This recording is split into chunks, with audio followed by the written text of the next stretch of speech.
BEd versus DEd से संबंधित दो इंपॉर्टेंट मुद्दों के ऊपर बात करने के लिए आपके समक्ष आ चुका है आपका अपना मिस्टर खुलेस द टीचर दोस्तों, जिसमें पहला जो मुद्दा है वो ये होने वाला है कि जो बीएड डिग्रीधारी सहायक शिक्षक है जिन्हें उनकी नौकरी से निकाला गया है और जो लगातार समायोजन की मांग कर रहे हैं, तो नौकरी से निकाले जाने के विरोध में जो स्टे ऑर्डर की मांग है उससे लेकर के हाई कोर्ट गए थे और हाई कोर्ट में इस मामले पर आज हुई है सुनवाई। उसके बारे में बात करेंगे। इसके अलावा जो दूसरा मुद्दा है वो ये है कि B Ed versus D Ed contempt of court याचिका की अगली सुनवाई की डेट भी आ चुका है दोस्तों, तो इसके बारे में भी करेंगे चर्चा। इसके पहले सबसे पहले मुद्दे की ओर ही चलते हैं हम कि बीएड वर्सेस डीएड में जो स्टे ऑर्डर को लेकर के आज जो सुनवाई हुई है, सबसे पहले आप उस सुनवाई का वीडियो देखिए, उसके बाद फिर से इस वीडियो में आइए। सो माय लॉर्ड, जिस ऑर्डर के तहत हमको टर्मिनेशन की दिया आप पहले अपना कागज वागज देखिए भाई। 13 इज फेंट। 13 फेंट नहीं माय लॉर्ड, एकदम क्लियर है। वही टर्मिनेशन ऑर्डर है माय लॉर्ड, इसी में लिखा हुआ है माय लॉर्ड। ये तो टर्मिनेशन क्या करेंगे, ऑर्डर तो पास हो गया है ना, जवाब दे देंगे। मतलब कुछ टर्मिनेशन का स्टे होता है क्या, लाइए ना। 2-3 ग्राउंड है माय लॉर्ड, वो सुने। नहीं, ग्राउंड कैसे termination, how termination can be stayed भाई, बताइए। माय लॉर्ड, इसी सेम मैटर में my lord MP high court ने स्टे किया हुआ है। एमपी हाई कोर्ट चले जाइए आप, वैसे आपको MP high court, supreme court के आदेश, orders of MP high court are not binding upon us. Yes my lord, supreme court के आदेश 2000 it will not be binding. Yes my, सिर्फ इस ग्राउंड पे इनको टर्मिनेट किया गया है माय लॉर्ड क्योंकि ये बीएड होल्डर है और इसी के रिगार्ड में माय लॉर्ड इसमें। अरे भाई, आप जो आपको शायद पता नहीं है, डिवीजन बेंच से ऑर्डर पास हो गया है, ठीक है। सुप्रीम कोर्ट से कंफर्म है कि the persons having BEd degree will not be entitled to get appointment in the primary school. इसी के रिगार्ड में मालूम है, इसी के रिगार्ड में मालूम एक कोर्स के लिए वो किया गया, कमेटी बिठाई गई है मालूम। हाँ, जो कवरिंग मेमो के साथ मैंने फाइल किया हुआ है। हाँ, तो क्या पेज नंबर 59 बताइए ना, इसी तो रिप्लाई मांग रहे हैं, उनका रिप्लाई दे दीजिए। तब तक के लिए स्टे कर दीजिए मालूम। कोई स्टे टर्मिनेशन के स्टे होता ही नहीं है, कानून से अलग चल के थोड़ी कुछ कर देंगे। एक बार P4 देख लेंगे। नहीं, तो कुछ देखना ही नहीं है, termination it can't be stayed. आपके लिए कानून बदल जाएगा भाई, आप समझते क्यों नहीं, आपके लिए कानून बदल दें।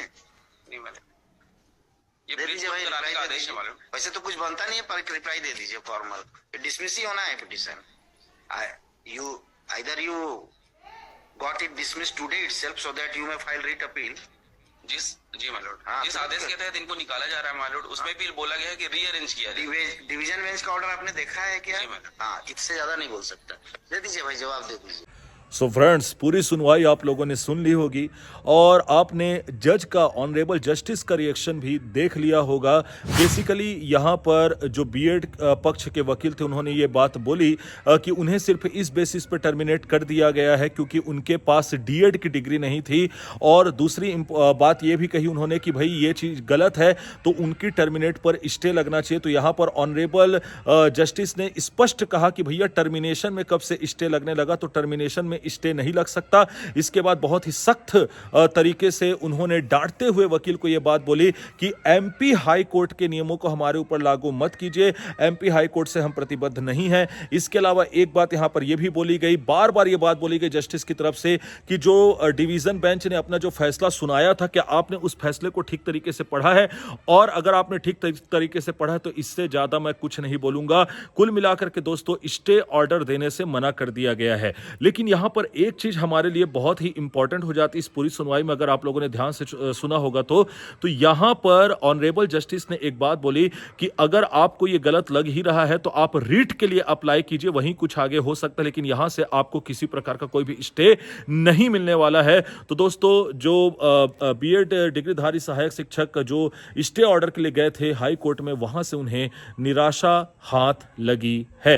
अब बात कर लेते हैं दोस्तों दूसरे मुद्दे के ऊपर, जो कि बहुत इंपॉर्टेंट है, और दूसरा मुद्दा यह है कि B Ed versus D Ed contempt of court मामले की सुनवाई, जैसे कि आप लोगों को पता होगा कि 14 जनवरी को होने वाली थी ऑनरेबल जस्टिस नरेश कुमार चंद्रवंशी जी की बेंच में, और इसके ऊपर सबसे पहले वीडियो मैंने आपको बना करके बताया था कि सुनवाई क्यों नहीं हुई थी। अगर आप चाहें तो जाकर के देख सकते हैं, यहां पर उसका मैं थंबनेल भी आप लोग के लिए लगा करके दिखा दूंगा। तो दोस्तों, यहां पर एक बात मैं आपको बता दूं कि 29 जनवरी 2025 अर्थात कल इस मामले की होने वाली है सुनवाई। अगेन लिस्ट 1A में ही इसे लिस्टिंग काउंसलिंग किया गया है और ऑनरेबल जस्टिस नरेश कुमार चंद्रवंशी जी के बेंच में ही इसकी सुनवाई जो है वो कल होने वाली है। और मैं एक बात बता दूं दोस्तों कि अब आप लोगों में से बहुत सारे लोगों का प्रश्न यह है कि आखिरकार अब इसमें सुनवाई किन मुद्दों पर होगी। तो दोस्तों इसमें दो मुद्दों पर सुनवाई हो सकती है। पहला मुद्दा तो ये कि ये बोला गया था कि अगली सुनवाई के पहले तक या 15 दिन के भीतर भीतर जो डीएड डिग्रीधारी सहायक शिक्षक है उन्हें नियुक्ति प्रदान कर दी जाए।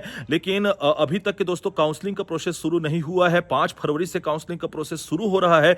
तो इस परिप्रेक्ष्य में क्या जवाब दिया जाता है वो देखने वाली बात होगी। इसके अलावा दूसरा इंपॉर्टेंट बात दोस्तों कि अभी जो काउंसलिंग की जाएगी, जो फर्स्ट काउंसलिंग की जाएगी वो 2855 पदों के लिए हो रही है।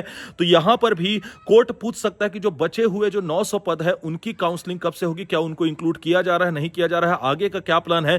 तो इन दो मुद्दों के ऊपर जरूर कल की सुनवाई में चर्चा हो सकती है दोस्तों। और कल सुनवाई में जो कुछ भी होगा वो आपको पता कि सबसे पहले आपके अपने मिस्टर खुला एस द टीचर में आपको लाइव हियरिंग भी सुनने के लिए मिलेगी, इसके अलावा उसका विश्लेषण भी सुनने के लिए मिलेगा। तो इन दोनों चीजों को अगर आप मिस नहीं करना चाहते दोस्तों तो वो चैनल को सब्सक्राइब करके बेल आइकन दबा दीजिएगा। टेलीग्राम चैनल को जरूर ज्वाइन कर लीजिएगा क्योंकि आपको पता है कि इंपॉर्टेंट डॉक्यूमेंट्स की सीरीज मेरी चल रही है और मैंने कट ऑफ 3.0 भी लॉन्च कर दिया है दोस्तों, जिसका पहला भाग आ चुका है और दूसरा भाग भी आप लोग के लिए बहुत जल्दी उपलब्ध हो जाएगा।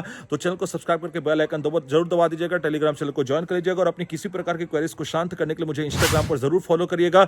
इंस्टाग्राम पर फॉलो करके मैसेज करेंगे तो जरूर आपका मैसेज रिक्वेस्ट मुझ तक पहुंचेगा।